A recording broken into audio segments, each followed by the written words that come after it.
अनुभव को अंग। आत्मा कहते हैं अपने आप को। इस प्रसंग में अपने आप के अनुभव की ओर संकेत है।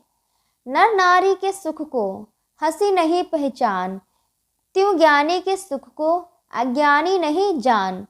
स्त्री पुरुष के विषय सुख को जैसे हिजड़ा नहीं जान सकता, वैसे ज्ञानी के स्वरूप स्थिति सुख को अज्ञानी नहीं जान सकता।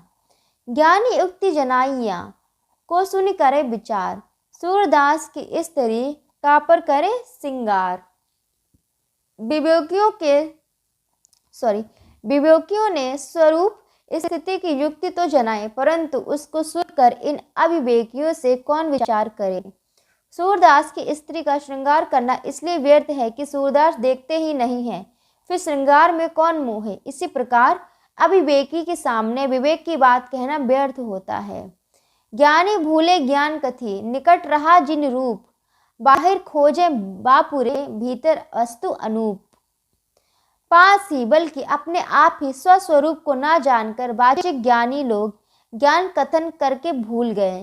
हृदय में वह विलक्षण चैतन्य पदार्थ विराजमान है, परंतु ये विचारे उसे बाहर खोज रहे हैं। बूझ सरीखी बात है, कहन सरीखी नाही, जेते ज्ञानी देखिए तेते संशय माही। स्वस्वरूप की बात तो समझने तथा अनुभव करने की है, यह वाद विवाद का विषय नहीं है। वाद विवाद करने वाले जितने वाचिक ज्ञानी देखे जाते हैं, सब संशय में पड़े हैं।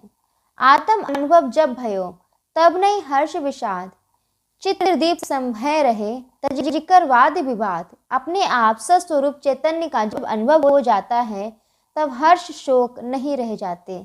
ऐसे पुरुष वाद विवाद त्याग कर चित्र के दीपक की भांति स्थिर हो जाते हैं। ज्ञानी तो निर्भय भया माने नहीं संक, इंद्रिन केरे बसी पड़ा भुगते नरक निसंक। और वाचिक ज्ञानी तो ज्ञान मत धारण कर निर्भय हो जाता है, वह अपने मन में पाप पुण्य की शंका नहीं करता। ऐसे लोग इंद्रियों के वश में पड़कर जीवन पर्यंत कुकर्म करते हैं और लोक परलोक में निशंक होकर नरक भुगतते हैं।